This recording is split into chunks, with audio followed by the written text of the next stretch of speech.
Welcome to the Horizon Business Innovation Podcast with me, Mark Chillingworth, editor of Horizon Business Innovation. I'm joined today by three leaders in executive recruitment. All three specialise in senior business technology leadership roles, and having worked with them for some time, all three have a strong ethos to help technology leaders. Kirsty Bledsoe is Director of the Technology and Digital Practice at BIE Executive. Pat Lyons founded Sullivan & Stanley this year, and Ross Stacey is Partner for the CIO practice at SA. Welcome all, and thank you for joining us.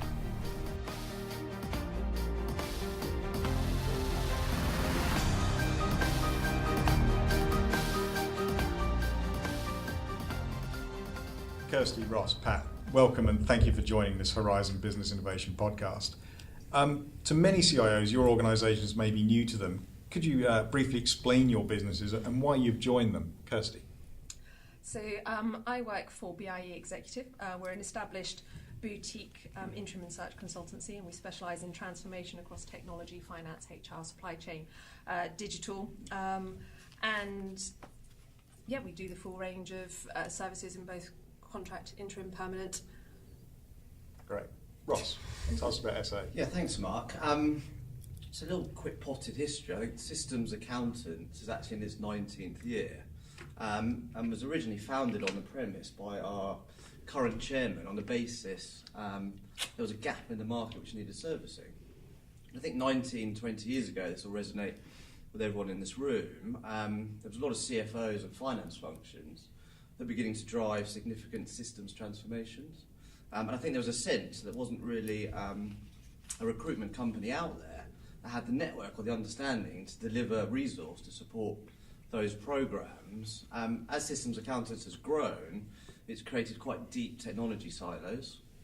So we have practices across ERP, business intelligence, transformation. But I think strategically, the chairman recognised a couple of years ago that transformation that was previously held by the CFO is very much moving towards the CIO's agenda. CIOs are becoming the real custodians of change, and they didn't have a business that operated in that traditional IT space and at that leadership level. So the reason I joined was to help them build the CIO practice, and my role as partner of the CIO practice is to build an international search business which is focused on helping CIOs and board members attract the very best digital and commercial IT talent. Great. And Pat, you're the startup in the room. Tell us about your organisation. Yes, thanks, Mark, and thank you for inviting me onto this podcast. This year I set up a challenger brand, my own business, a company called Sullivan & Stanley. And the reason that I set it up is identified a gap in the market for a new model potentially that CIOs, CTOs and the board might want to use when looking to change organisations. As a lot of us in this room know, change is the new norm. So it's a challenger brand to hopefully take advantage of that sweet spot in the next 5 to 10 years. Great. I asked you three to join me as you represent a changing of the guard in search and recruitment. Feels to me every 7 or 8 years there is a change of the guard in search recruitment. Would you agree? Is that what you're experiencing, Pat? Yeah, I mean, it's a difficult one to say because a lot of good people will go into organisations and have a period of time there, and at some point they have aspirations to either set up a brand new practice in an established brand like Kirsty and Ross, or will decide to actually set up on their own. But I think a lot of us in this room would agree that recruitment needs to change. I think a lot of our models, albeit very similar in here, are being disrupted, the traditional model at least. I think there's quite a few people that are now trying to pioneer new ways to bring our services to our clients. Are you seeing a change in the guard, Kirsty? I think there's more of a push now, or a lot of consultants. The industry is maturing, so a lot of the people who came in 15, 20 years ago are looking at the way the recruitment market is and saying, actually, this isn't good enough. And there's a lot of you don't want to work in an organisation that is just getting bigger and bigger with more people, more bodies. It just becomes this faceless entity. So there is definitely a move towards the boutique, smaller practices where you've got a lot more flexibility and agility and can be more innovative rather than having to stick to this is the way we've always done things, and you don't have to push so hard to do things differently. Yeah. Ross, do you concur with what you've heard? Yeah, absolutely. And I think if I was to build on that as well, I would say that I think it's a reflection of the change in demand for CIOs in the marketplace. You know, some of our competitors out there have perhaps grown up and built practices and businesses based on an entirely different CIO. The market is now looking for a commercial, a strategic, business leader from their CIO, from their technology lead. And I think people like myself and Kirsty and Pat recognise that. I recognise in order to meet that demand, you've got to start to do things differently, have different networks and a different approach to do that. So absolutely, yes. Yeah. So the demands from CIOs are changing. They're looking for a different type of CIO. Is that what you are seeing, Kirsty? CIOs. So the demands from CEOs are changing, and Ross is sort of touching on there. Yeah. No, I think so. I mean, there's always the classic challenge when you're recruiting a CIO, particularly into a CEO or even a CFO, is they don't really understand what it is they're necessarily looking for. I think that's changing. I think more CEOs are now starting to sit up with how much digital is coming into organisations that happen to go, actually, we need to be digital as a business. I actually need to understand this whole tech thing. It's no longer good enough just to say, it's nothing to do with me, I don't really care. So I think they want to bring people in who understand and can explain in a way that is it's simple, it's commercial, and you can kind of pick between what they're looking for to say, well, actually, this is what you want versus what you necessarily think you might want. Yeah, I think, there's sort of two sets of candidates traditionally in that space. You've got the kind of industrial mindset, industrial FTSE type senior execs that have come from delivering those kind of big ERP type programs, through to the more future thinking type executive leader, which is around kind of digital and digital transformation. So the needs have changed, especially in interim as well. So is it easier or is it harder to get in front of the CEO at the moment, especially considering the challenges of the current economic climate, to really understand their needs, Kirsty?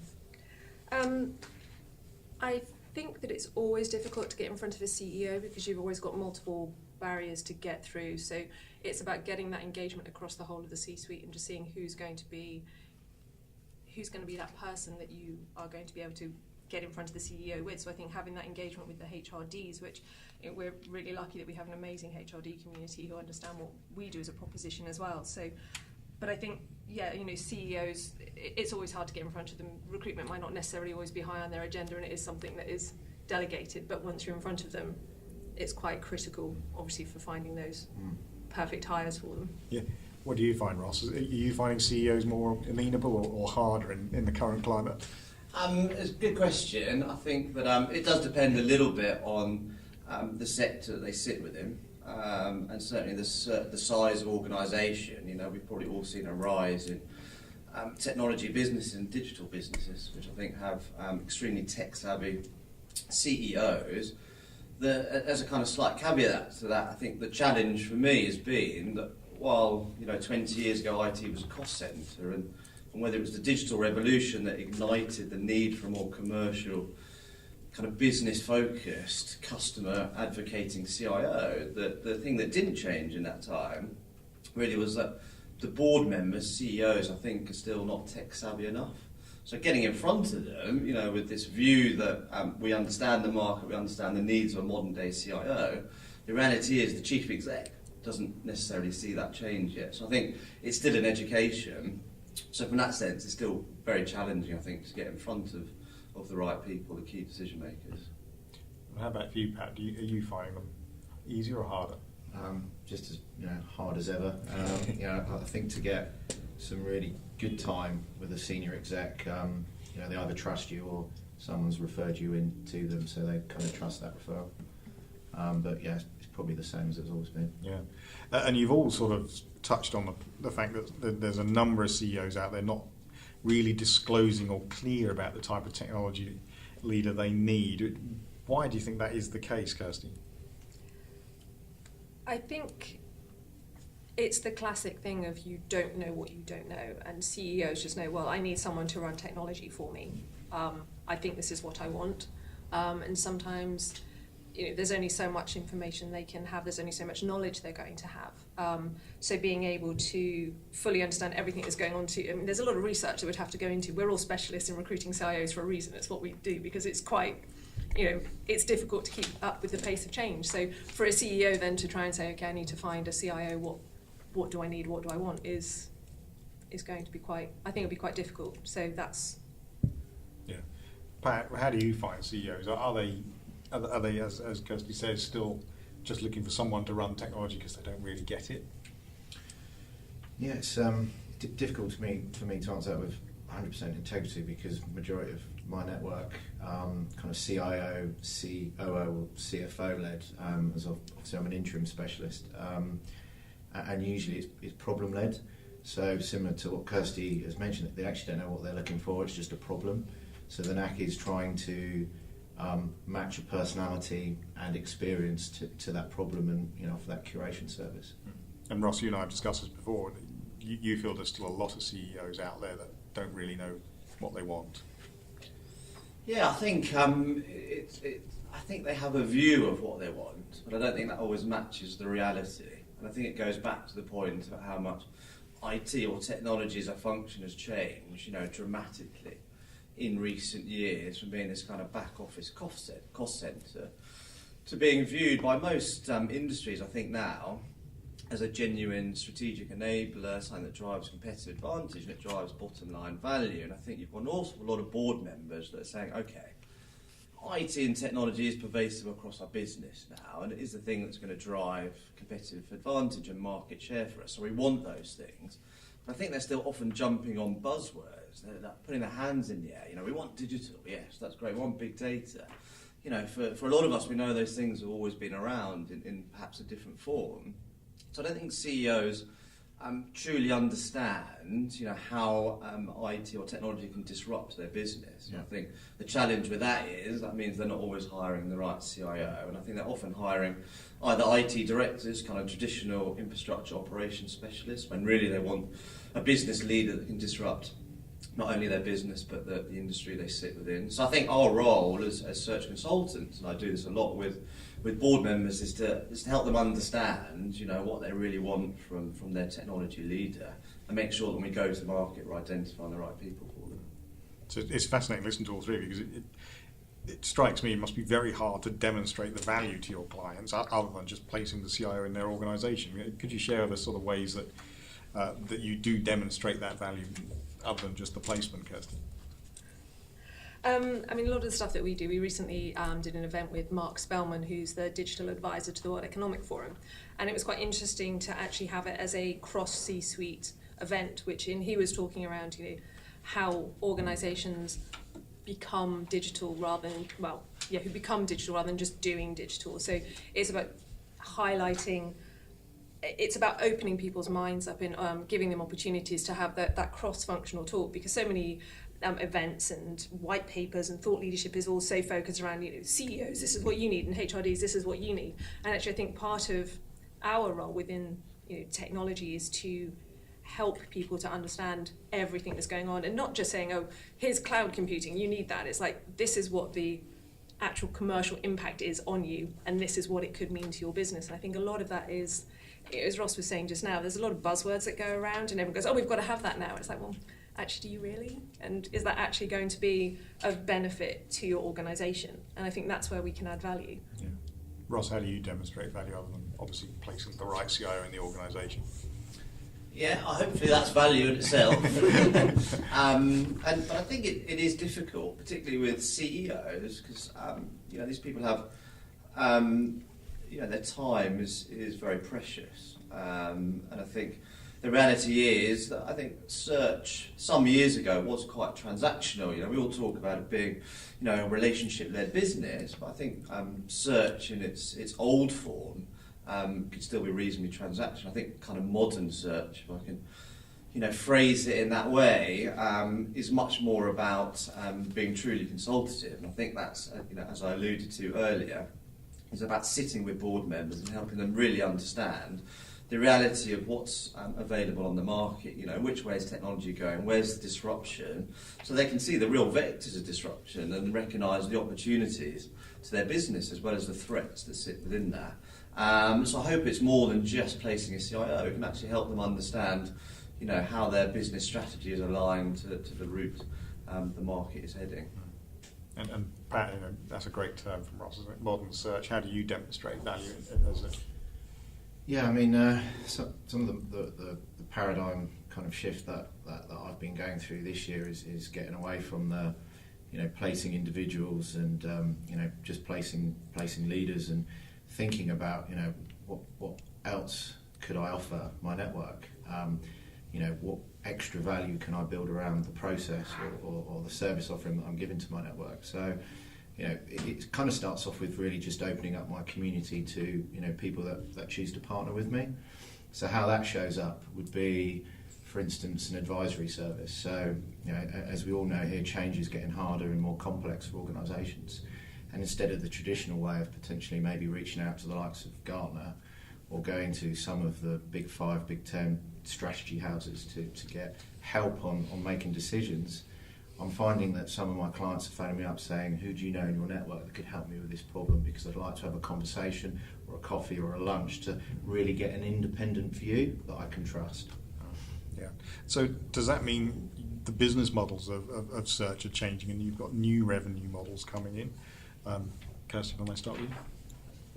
One of the things that we've done, we still do the more traditional interim search, contingent recruitment, but we've also now moved into a full consultancy offering as well, where nobody's going to stop getting their strategic reviews done from the Big 4, because that gives you that nice assurance and comfort that it's been done by them. But we've now started to compete against the Big 4 for actually putting in those delivery models. So we have a consultancy contract, so we will put in delivery teams, 20, 40 people to actually run those full transformation programs for them. So I think search and recruitment in general has always had this feeling, or people feel that it's you cut and run, you plonk somebody in, you run away, you take your fee, and you don't really care what happens afterwards. Whereas I think I hate to use the term skin in the game, but that's what people want. They want to know that your partner is exactly that, it's your partner.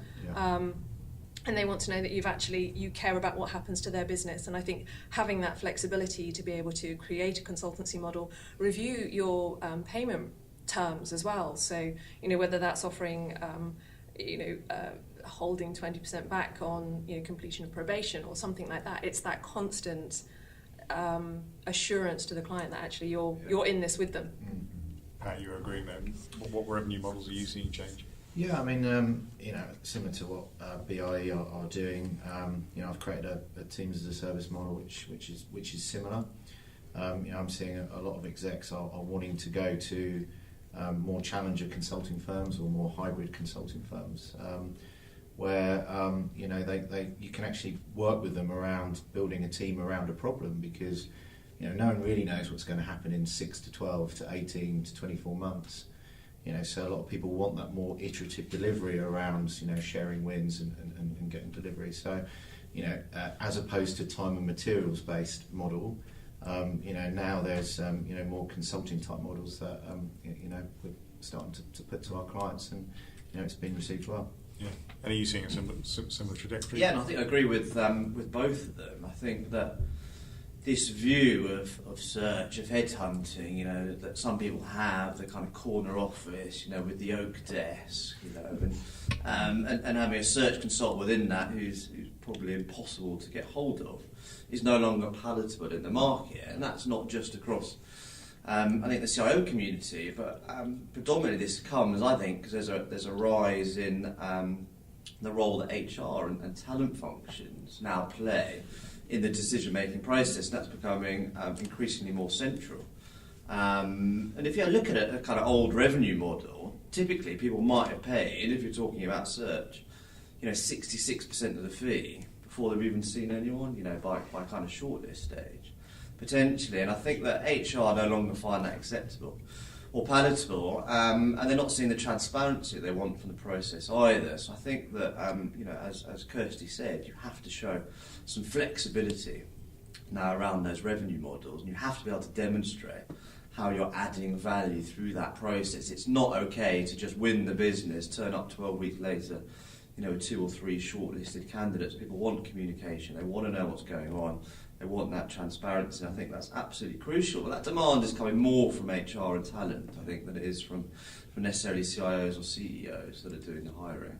I think as well it's the speed, sorry Mark, but it's the speed with which you can turn stuff around now. It's the 12 weeks and turning up with 3 candidates. It's too long, it's too much. I mean, I appreciate if you're finding the CEO of a FTSE 10 company, it's going to take time to map the market, and that's a completely different process. But I think, all of us here, we've all come up through roughly the same route, and one thing we've all built is a really strong community of people that we've known, we've gone out for drinks with, we've had dinner with, we've followed them through their careers. So when a client says, actually, I need a CIO who can do this, this, and this, you go, right, okay, I've got 2. Because actually you've spent 10, 15 years up front getting to know that community of people. So it's almost like, I think Ross, you're absolutely right that HR don't like this third thing. I don't think that's a relevant model anymore. But equally, we need to educate people that whilst we don't do a third, we've done that all up front, and that's what you're getting. That's what you're paying for. You're paying for that experience, and you're paying for that network. So how have you changed it, just out of interest? Do we do more like a search light, where it's just a small fee up front and heavily weighted on delivery? It entirely depends on the client. Entirely depends on them. It can be 20% up front, 60 and then 20 on passing their probation. It could be 50% up front and 50% when they start. It's entirely dependent on what's palatable to the client, because so many have had their fingers burned. You just can't have a rigid model that sticks to each scenario, can you, anymore? That brings it back to your point earlier about being flexible. Because we've all now got to compete with companies building internal capabilities. Yeah, and so you've got it. I think it's the speed of turnaround. I mean, we were obviously having the chat before that. Being able to sit in front of someone and say, "This is what I need." You were saying, you had 3 CIOs in front of them within, days, like hours. It was 2 days, and it worked for that particular example. Yeah.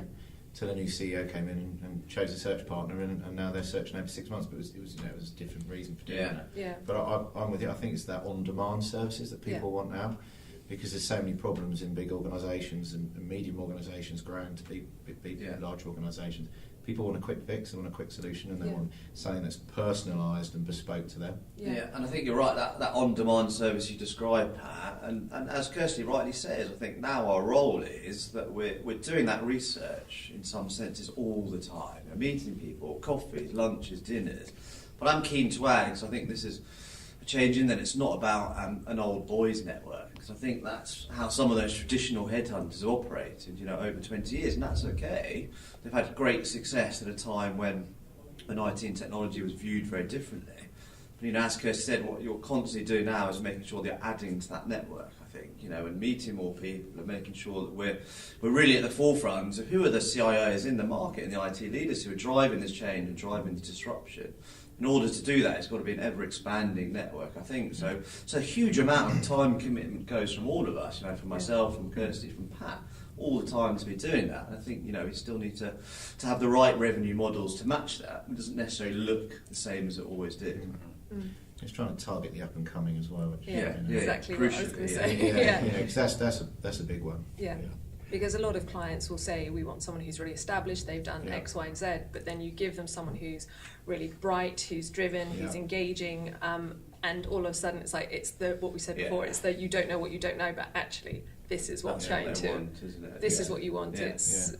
And I think it's then identifying those people as well, because it's an ever-growing market. I think there's still a gap there, though, isn't there, in my opinion, and I talk to boards about this, because I think that we're still waiting for an entire shift for CIOs or IT leaders that come through with digital in their veins.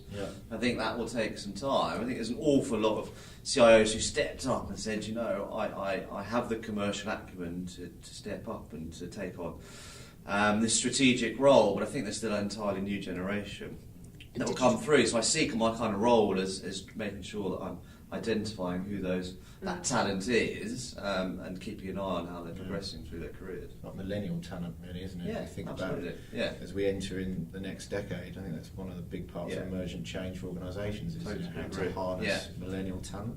So they're pretty much going to be a majority of the executives. So from your position in the community, is the CDO and CTO job title on the rise, Kirsty?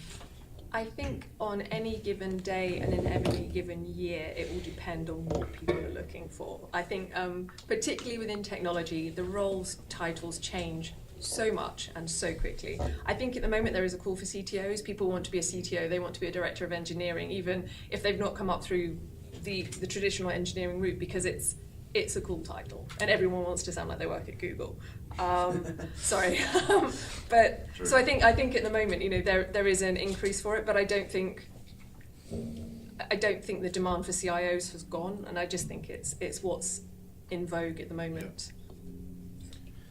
Gentlemen, what do you see more call for CDOs and CTOs, Russ? Yeah, I think, the interesting thing for this, from my personal opinion, is I think there was a rise in CDOs, definitely. And there was a reason for that, there was a specific reason. I think the world changed, and at the time, we were asking technology leaders really to move from being traditional IT directors to what is seen as a modern day CIO. And I think in that time there were some gaps, and it was a step change. And so it really gave rise to CDOs. That was also a reflection, going back to my earlier point, I think, on how boards view technology, or how boards viewed the capability of their IT function and CIO. Now I think they're in a place where actually I think a lot of CIOs are taking on that digital capability, and they're even having that in their job title. I see more and more CDIOs in the marketplace, and I believe kind of CDO will be a consultancy-led title. It'll remain a fact. CTO, certainly there's an increase, and there's a great story of a group's CTO that I met early this year, and I was talking to him about CIOs, and he said this company's trying to give him the title CIO. He said, I don't want to. And they were like, why not? He said, my career is dead if I take that job title. That was his personal view of it. Career is over. Yeah, that's what he felt. I don't think that's true, but I think that some people have a view that certainly certain sized organisations, CIOs are just stakeholder managers. And the CTO gives an indication that you're driving technology change. I think that's what people want to see. And what about in the interim? Is CDO and CTO coming into that sphere? Yeah, very much so. And I've kind of got a bit of a love-hate relationship with all these C-suite names that keep proliferating. But the CDO role, I think, has a role to play. And then when digital starts to become, the norm for all organisations, and I think it will probably naturally fade out. The CTO role is absolutely increasing in the interim market. To illustrate, in November we placed 4 interim CTOs. Exactly what Ross said there. It's a good sign. It's a sign that organisations are really investing in their engineering and their platforms. So I very much see that as a big growth area within interim. CDO never really had much exposure to it on the interim side of things. It's traditionally, from my experience, been more permanent. But it would be coined something different, like digital advisor to the board in my space. Yeah, I think the other thing interesting, Mark, with CTO is I had a conversation with an online retail organisation last year, and the founder had said they were specifically looking for a CTO. What he said is, I want a real CTO. So that's okay. What does a real CTO mean to you? And I think he made a valid point. He said, with the growth of startup technology companies, you have a lot of people who are in reality Python developers, probably calling themselves CTOs, but they're not actually commercial leaders. I think you've got to make the distinction between the two. And I think what's really difficult for us in our roles now is that there's infinitely more job titles: IT director, CTO, executive director of technology, CIO, CDO. And I think organisations come to us because we're able to understand the difference, but really to get under the skin of our own community to understand, where their strengths lie on that spectrum of technology-driven change. But I think it does make, as Pat said, our role more difficult in kind of assessing capability. Yeah, because you do get some sponsors that are really tied to titles, but for me, I just think, what outcome are you looking for this individual to deliver, or outcomes plural? Behaviourally, how do you want this person to be? What's the cultural alignment? I try and concentrate on that before we start looking at a job title. And does anyone ask for IT director anymore, Kirsten? People do. I'm trying to think when I last did one, actually. So I think it's been a while, but I think they do, and it just, a lot of these job titles come down to the size of the organisation, where technology sits, and the view that technology, or the view the organisation has of technology. If it is, a lot of organisations, will have that CTO where it's potentially someone who's come up through that technology route, who's now commercially astute and can help drive the business. But in some organisations, technology is still very much a kind of turn the handle, keep the lights on, make sure the infrastructure's up and running, make sure our data centres work. So those will have different job titles and different expectations around what they want. So I think the IT director is still there, and it's just a case of where you go from IT director. Do you go down that CTO route, or do you go to the business leader who runs the technology function, kind of, which is how I view the CIO. So do any of you believe there's a significant difference between these roles, CTO, IT director, CIOs, CDO? Well, yeah, I think there is a difference, yes, absolutely. But I think, I know IT directors who I would consider CIOs, and I know, CIOs who are perhaps more CDOs. I think, as Pat said, organisations, I think they get quite focused on job titles. Yeah. And those things are less important than the change they're driving. And the skill that they need or require from their technology leader. And I think it's really about just getting under the skin of the real requirement and matching those to the person. I think the job title should be irrelevant to some degree. Paul Kobe, he's still an IT director on his LinkedIn, but he's absolutely a CIO. Absolutely. Yeah, always example I use as well. Yeah, absolutely. Did he just get the title CIO though? I'm sure it's changed on LinkedIn recently. Yes, he's group CIO now with Waitrose coming. He had always been IT director for years. To do that. Airways, it was the same, wasn't he? He was IT director of British Airways, that's correct, yeah. And interestingly, on the way in this morning, I was looking at the 2016 market, looking back at all the news stories I've written this year of CIOs changing roles. To me, 2016, despite Brexit, despite Trump, despite post-truth and every other thing that has been thrown at us, it's been quite a buoyant year. And I would hazard a guess, there's no mathematics behind this, that 2016 was as good as 2015. What is the market like, Kirsty? Is it good? I think it's definitely, on the permanent side, it's definitely picked up now. I think over the summer, there was a definite lull in the permanent and the search side. Interim went through the roof. August was insane for us. It was absolutely crazy. Because whilst there is uncertainty, transformation programs still need to happen, organisations still need to go on. It's not like the brakes were put on and nothing else has happened. There's just that level of just wanting to get things delivered, but maybe not bringing permanent people in. So we've certainly seen a huge increase. I mean, that, and off the back of that is where we've seen the absolute uplift in our consultancy side as well, where we've recently been very lucky to win a large piece of work off of Big Four consultancy because we are less expensive than they are, but because there's those same assurances, we've been able to help the client save a huge amount of money and still get the programs delivered on time for them. What was your 2016 like, Rob? Yeah, no, I agree. I think it was a really busy year for technology leaders. And I think you and I have talked about this before, Mark. I always compare it to the 2007-2008 recession. And if I look back on my career then, I think that downturn had a much more significant impact on me as an IT recruiter, on the business that I worked for at the time. And the reason for that, I think, is IT was not viewed as the enabler, the differentiator it is today. Wind on 10 years, IT is truly pervasive across the business now. I think most industries, most companies see it as their competitive advantage. They see it as the mechanism that will drive them through the more challenging times. In order to do that, right, if it's troubled waters, you need the right captain at the helm. So whether you want to call him CIO, CTO, CDO, IT director, it's all about hiring the right technology leader for your business and for the choppy waters that you have in front of you. And I think as a result, the market's been really buoyant. But I agree entirely with Kirsty. I think particularly post-Brexit, there was a huge increase in interim opportunities. And that was quite interesting because I think a lot of the transformation roles actually have moved to permanent positions because people want to kind of embed real transformation now. But the interim market's been increasingly buoyant, certainly, which is probably good for Pat. Hopefully that's the story for you as well, Pat.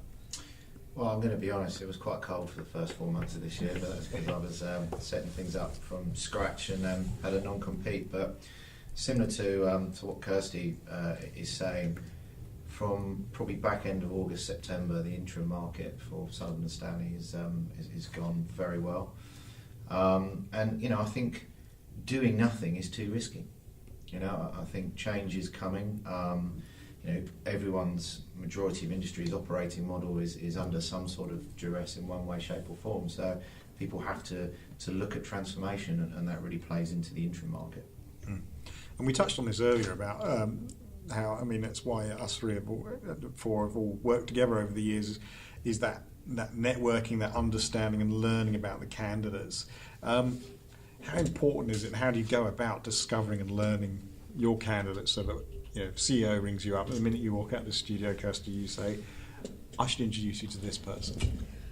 I think it all starts, it's less about, to begin with, it's less about what they've done. Though obviously that's the reason why you'll sit and talk to someone, because you've found their CV, you're connected via somebody else. But it's sitting down for me and really getting to know that person. Our job, particularly in the senior level, is less about that tick box kind of recruitment that happens. It's the matchmaking of going, will you actually get on? Will you add value to their team? Will you add an extra dimension to that team? And it's that intuition, I think, that you build up over the years to be able to say, actually, there you go, that's exactly what you want.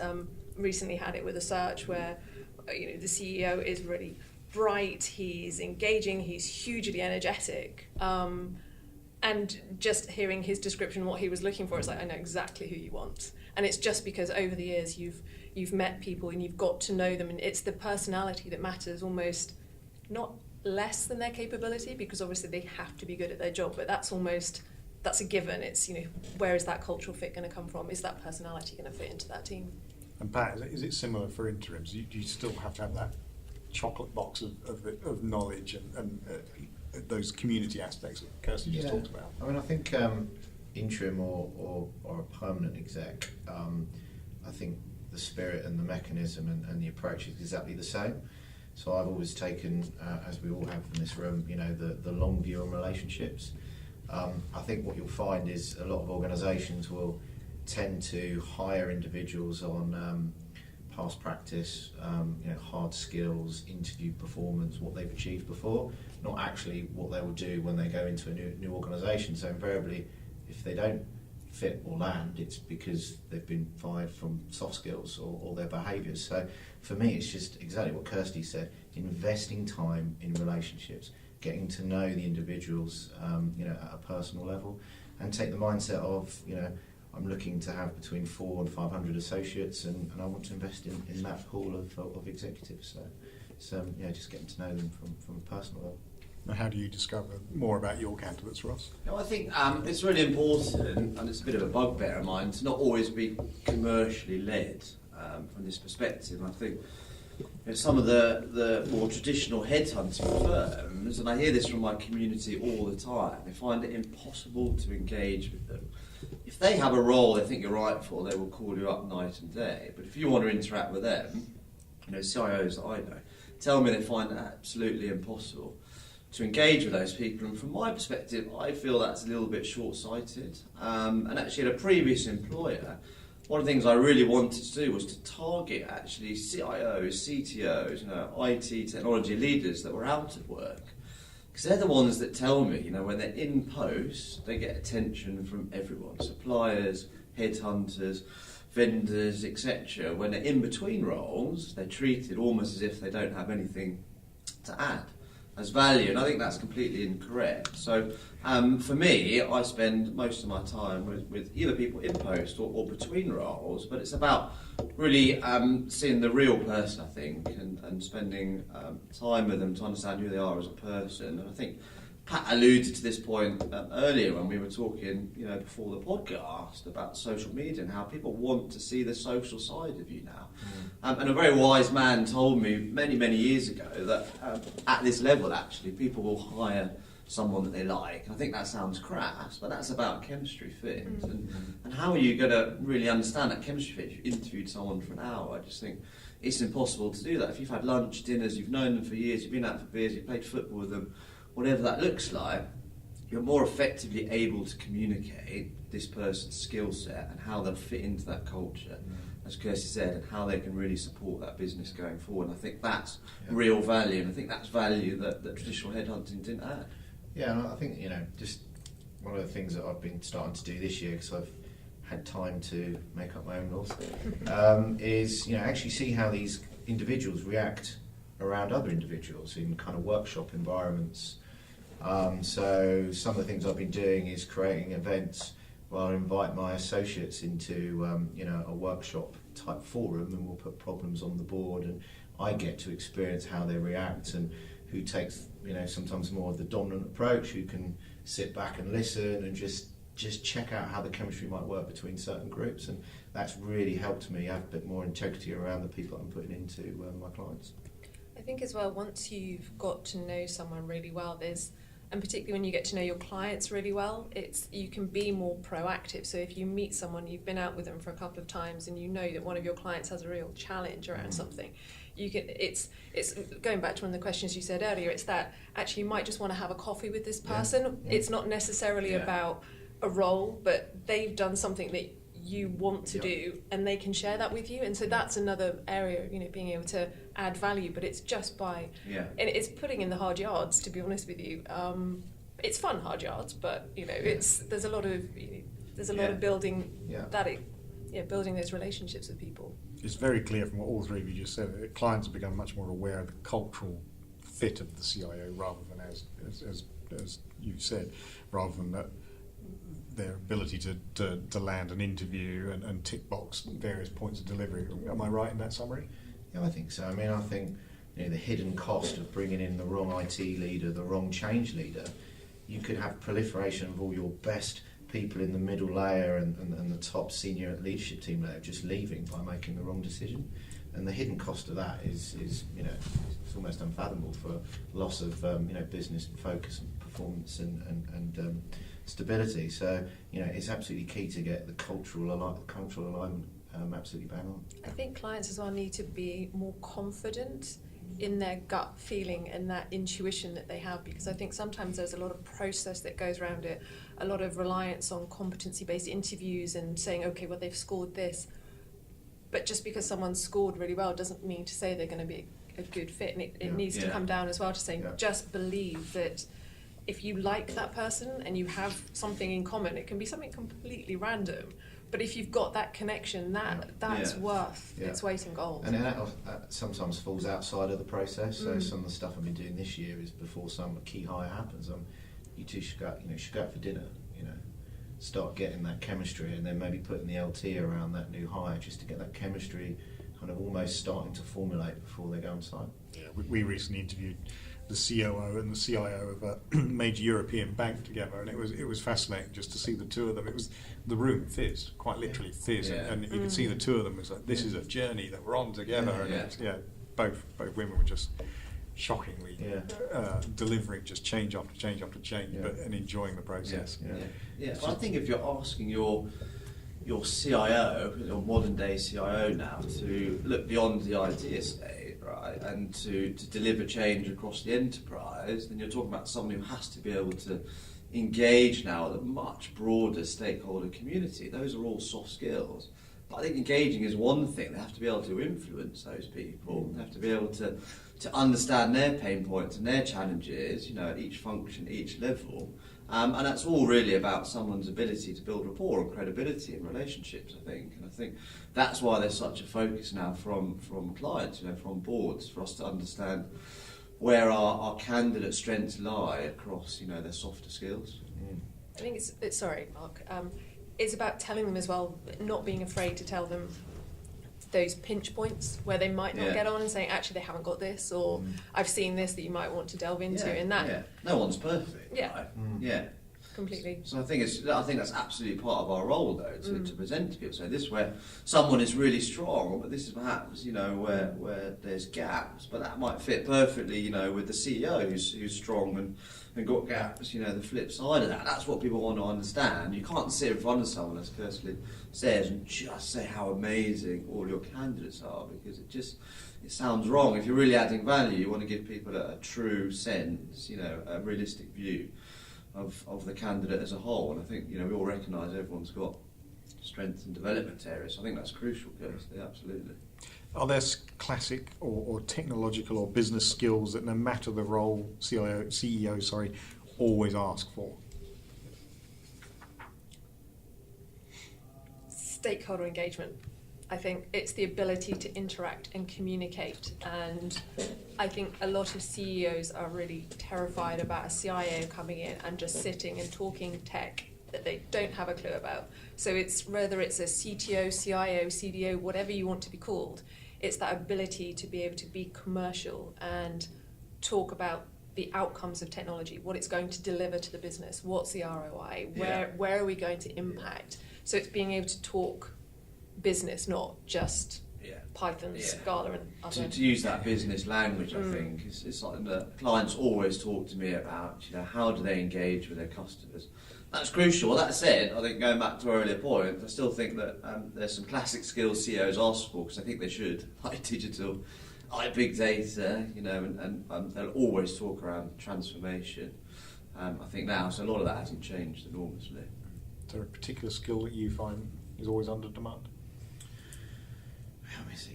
Experience. A lot of my exec clients always ask for a track record where they've delivered a similar outcome. Broad shoulders. They can actually take on the size of the task. And everything else that the other two have mentioned. Stakeholder engagement at that level is absolutely key. So it's comms, rapport building, charisma, experience, that kind of thing. Yeah, I mean, I've seen soft skills in people leadership certainly rise up the importance of organisations. I've seen it very much used as why certain CIOs were taken out of one industry and into another.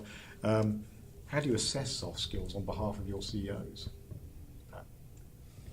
It's a difficult question. To be honest, I don't use extensive psychometrics on that as an interim. A lot of the times when someone's asking for an interim executive, usually it can be a distressed purchase, or there's some augmentation or bolstering that needs to happen. So, a lot of it on the soft skills is spending time asking them a myriad of different questions that gets into more of how they'll communicate. So trying to stress test the communication side of things.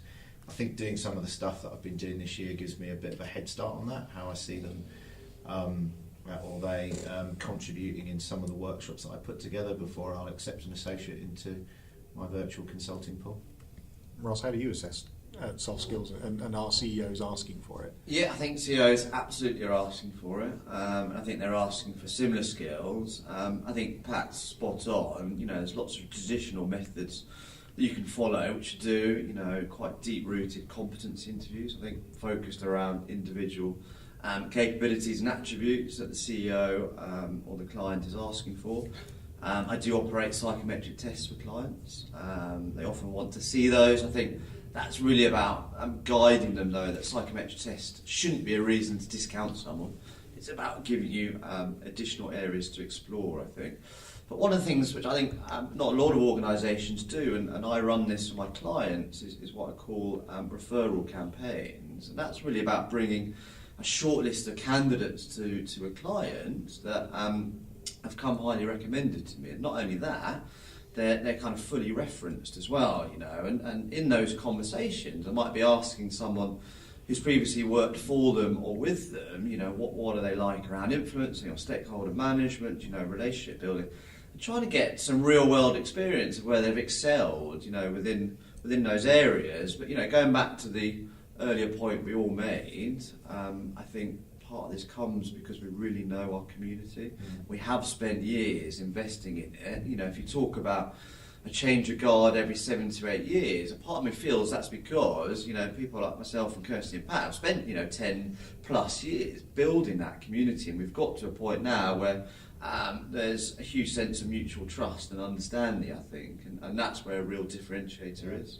I think the other thing is as well is, together, all three of us, we've been in the industry for so long, you can get a 360 reference on anyone now. Yeah. So I always try and look, right, so let's have a portion of their exec they reported into, who was the exec, find out, have a conversation with them, go down to the SLT level, down to the kind of change pool level, and really kind of get that 360 review. because you have that reach these days where you can. SLT being senior leadership team? Yes. Yep. And Kirsty, how do you assess soft skills? I think the same as Ross and Pat, because I do a kind of interim and permanent.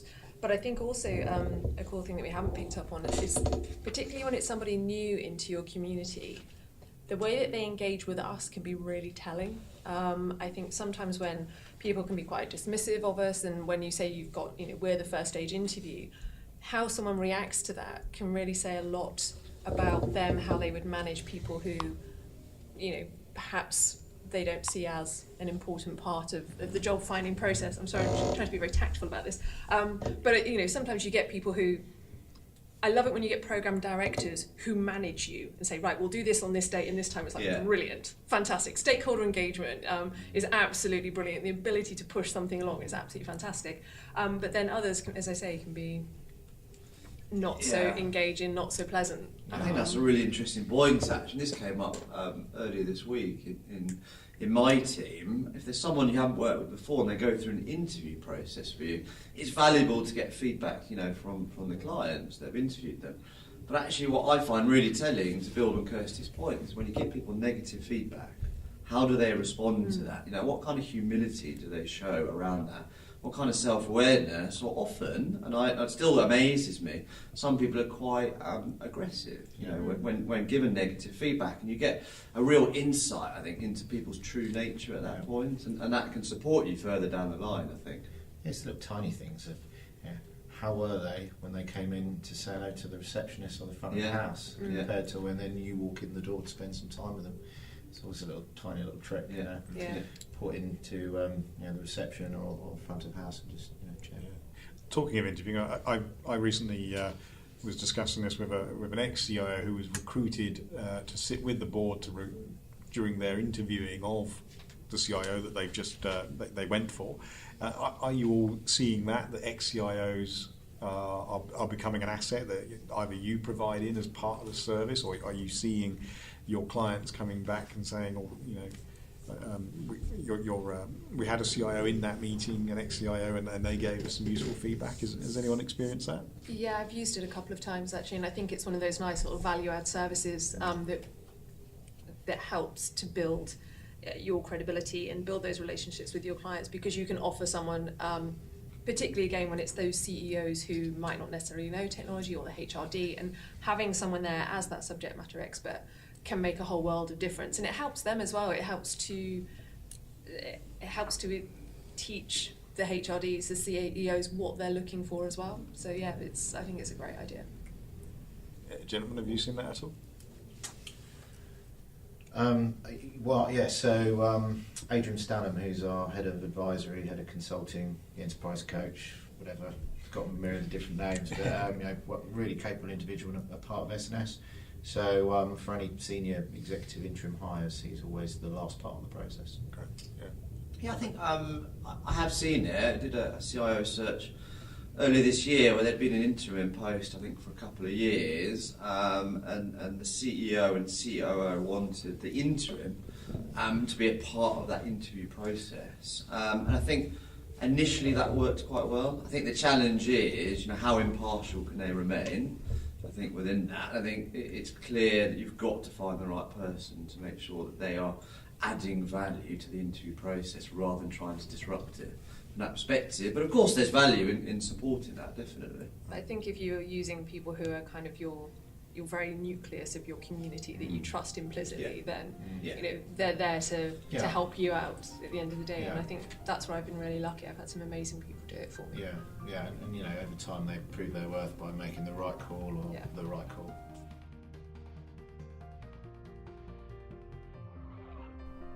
Join us again next week for part 2, where we explore body shopping and whether 2017 is a good year to seek out a new career. This Horizon podcast was brought to you by the Horizon Innovation Leadership Summit. The Innovation Leadership Summit will take place in the autumn of 2017. Horizon brings CIO peers and innovation leaders together. To join us, check out horizonbusinessinnovation.com.